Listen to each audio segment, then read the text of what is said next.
এগিয়ে নিয়ে যেতে হবে। তো বড় পীর সাহেবের বাবার নাম কি? আবু সালেহ মুসা জাঙ্গি। হযরত আবু সালেহ মুসা জাঙ্গি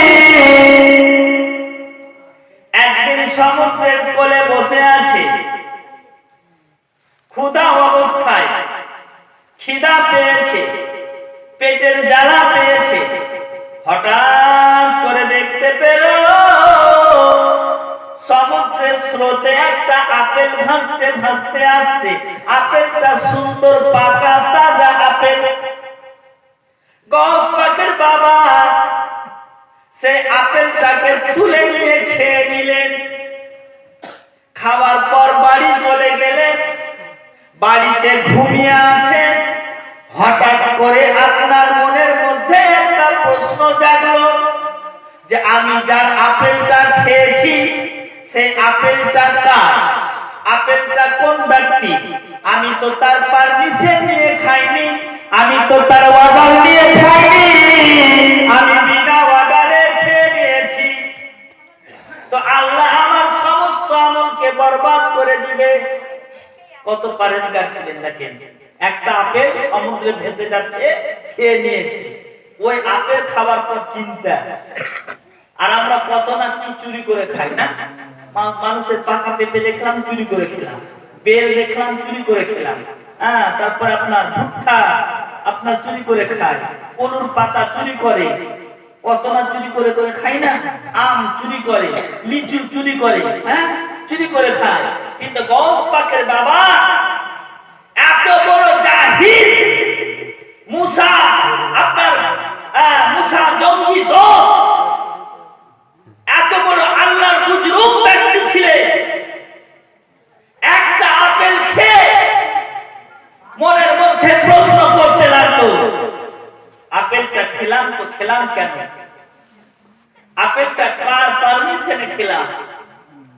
অর্ডার তো আমি কাউর পাইনি। তো দ্বিতীয় দিন সকালবেলা সমুদ্রের ধার দিয়ে হাঁটতে হাঁটতে হাঁটতে হাঁটতে হাঁটতে হাঁটতে হাঁটতে হাঁটতে যেতে যেতে যেতে যেতে একটা আপেলের বাগান দেখতে পেল। আপেলের বাগান যেমন দেখতে পেয়েছে, মালি ছিল, দাসী ছিল, দাস ছিল। ডাকলো, ও দাস, আপেলের বাগানের মালিক শুনো, আমি একটা আপেল খেয়ে নিয়েছি, আমি ভুল করে দিয়েছি।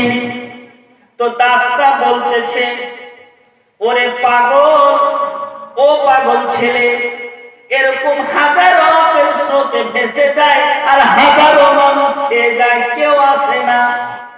তুমি পাগল আছো বলে তুমি ফিরে এসেছো। সে বলছে, না আমি পাগল না, আমি বিনা পারমিশনে খেয়েছি, আমি বিনা অর্ডারে খেয়েছি, আমি বিনা অর্ডার ছাড়া আমি আপেলটা খেয়ে নিয়েছি। তো আমি মালিককে টাকা দিতে এসেছি, আমি মালিককে মজুরি দিতে এসেছি, আপেলের দাম দিতে এসেছি। মালিক তো ছিল আপনার বড় মাপের কুতুব, বড় মাপের ওলি। বেরিয়ে আসছে জুব্বা পরে, আপনার গৌস পাকের পিতাকে দেখে আশ্চর্যজনিত, বলে এই ছেলেটা এত সুন্দর ফিগার, এত সুন্দর চেহারা। গৌস পাকের বাবা বাগানে ঘোরাফেরা করছে, বলে, ও ছেলে শুনো এখানে, কি হয়েছে তোমার? বলে, হয়েছে আমি সমুদ্রে ভেসে যাওয়া একটা আপেল খেয়ে নিয়েছি, সেই আপেল খাওয়ার বদলা সেই টাকা আপনাকে দিতে এসেছি, কত টাকা লাগবে বলো? তো সেই মালিক বলছে, তোমার কাছে টাকা কত আছে? বলে, আমার কাছে টাকা নেই, আমার দ্বারাই কাজ করিয়ে শোধ করে না, আমার দ্বারাই কাজ করে শোধ করিয়ে না। বলে, কতদিন কাজ করতে হবে? বলে, 1 বছর। ঠিক আছে, 1 বছর করার পর মাপ পাবো তো? বলে, হ্যাঁ পেয়ে যাবে। 1 বছর কাজ করতে লাগলো বাগানে, বাগানকে দেখাশোনা করতে লাগলো। গৌস পাকের পিতা, গৌস পাকের পিতা বাগানকে দেখাশোনা পরিচর্যার কাজে লেগে থাকলেন। 1 বছর পার, 1 বছর পার হয়ে গেল, 1.5 বছর পার হয়ে গেল, 2 বছর পার হয়ে গেল। গৌস পাকের পিতা বলছে এবার তো মাফ করো, এবার তো ক্ষমা করো। বলে না, আর একটা শর্ত আছে। গৌস পাকের বাবা আশ্চর্যান্বিত হয়ে গেল, আরে আমি এতদিন কাজ করার পর আরো একটা শর্ত? বলে ঠিক আছে, কি শর্ত আছে ওটাও মানবো, ক্ষমা পাবো কিনা? বলে হ্যাঁ পাবে। হঠাৎ করে বলতে লাগলো, আমার একটা বেটি আছে, যে বেটি হাতের লুলি, হাতের দিক থেকে হ্যান্ডিক্যাপ, পায়ের দিক থেকে খোড়া, মুখের বোবা, চোখের অন্ধ, কানের বহিরা। এবার আজিদানে গ্রামীণ ও আমার বাবাজি ভাইরা, এবার কিন্তু সেই গৌস পাকের পিতা মাথা ঝুঁকাচ্ছে, আমি রাজি আছি, বোবা আছে তো রাজি আছে, আমি ক্ষমা তো পাবো, আমি তো মাপ পাবো, একটা আপেল খাবার মাপ তো পাবো। বলে ঠিক আছে, আমাকে নিয়ে চলো, আমার বিয়েটা দিয়ে যাও। এদিকে গৌস পাকের নানা মনে করলেন, ছেলে পেয়েছি তো পেয়েছি মনের মতন, নেক পেয়েছি, সলে পেয়েছি, কুতুব পেয়েছি, এর মধ্য দিয়ে আমার মেয়ের সাথে বিয়ে দিয়ে দিই।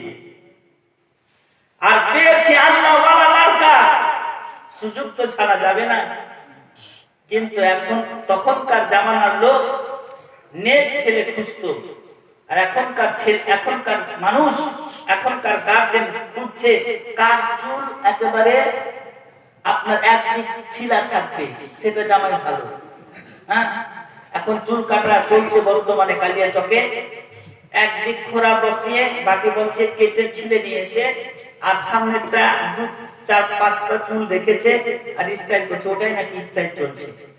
এক ব্যক্তিকে দেখলাম মোথা বাড়িতে চা খেতে বসে, যে 2-4টা চুল সামনে রেখেছে, সব ছিলে ফেলে দিয়েছে। আরে এত বাজে লাগছে, এটা কাটিং কাটা হারাম আছে, এই কাটিং কাটা হারাম।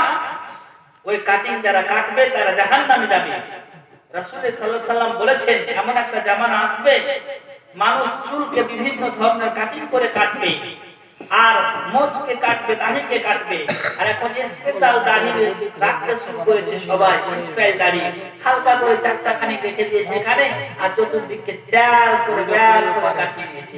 ওই দাড়ি রাখা আর না রাখা এক সমান। বুঝতে পারলেন? সেই দাড়ির কোনো মূল্য নেই। যতক্ষণ পর্যন্ত এক মুষ্টি দাড়ি না হয়েছে ততক্ষণ পর্যন্ত সেই দাড়ির কোনো মূল্য নেই, ও দাড়ি ছাড়াই বেকার। আর বর্তমান জামানাতে আপনার মেয়েরা আপনার ওই দাড়িওয়ালাকে চয়েস করছে যার ছোট্ট ছোট্ট দাড়ি আছে। আপনার বিভিন্ন সংবাদ মাধ্যমে পেলাম খবর, মেয়েদেরকে প্রশ্ন করছে যে দাড়িওয়ালা ছেলেরা ভালো না বিনা দাড়িওয়ালা? তো বেশিরভাগ মেয়েরা বলেছে যাদের দাড়ি আছে তারা ভালো, কারণ যাদের দাড়ি থাকবে তাদের চেহারাতে নূর চমকিবে। বলুন সুবহানাল্লাহ। যার দাড়ি হচ্ছে নূর, রাসূলুল্লাহ সুন্নাহ, মূলত যার ফিগারে আছে দাড়ি তার চেহারা নূর ঝলকিবে। এটা খেয়াল করে দেখবেন।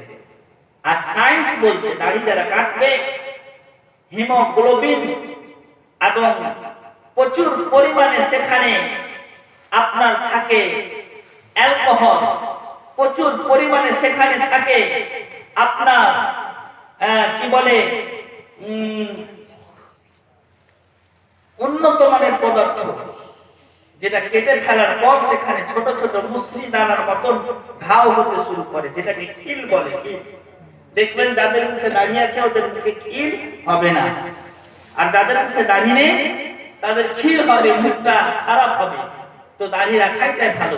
দাড়ি রাখলে, আর নবীর মতন সুন্দর কেউ ছিল? নবীর মতন সুন্দর কেউ ছিল না, গৌস পাকের মতন সুন্দর কেউ ছিল না, আলীর মতন সুন্দর কেউ ছিল না, হাসানের মতন সুন্দর কেউ ছিল না, আপনার আব্দুল কাদেরের মতন সুন্দর কেউ ছিল না, খাজা বাবার মতন সুন্দর কেউ ছিল না, আমার পীরের মতন সুন্দর কেউ আপনাদের গ্রামে আছে না? হ্যাঁ, তাহলে দাড়ি ছেড়ে আমার পীরকে খারাপ লাগছে, আপনাদের ছাড়তে কি? আচ্ছা পীর সাহেবের ছেলে আছে বর্তমানে মা আশরাফ, ওনারও তো দাঁড়িয়ে আছে, খারাপ লাগছে? তোর কি বিয়ে হবে না? হবে। তা আপনারা যারা দাড়ি ছাড়েননি আজ থেকে ওয়াদা করেন, গৌস পাকের মাহফিলে বসে আছেন, দাড়ি ছেড়ে দিন। কারণ দাড়ি হচ্ছে নবীর সুন্নাহ, দাড়ি হচ্ছে বুজুর্গানে দ্বীনের সুন্নাহ। দাড়ি যখন মুখে থাকবে ভালো লাগবে। যাই হোক বাবাজি ভাইরা, একবার দুরূদ শরীফ পড়েন, আমি আগে বাড়ি নাক পড়ি একটা নাচ শোনাবো। আল্লাহ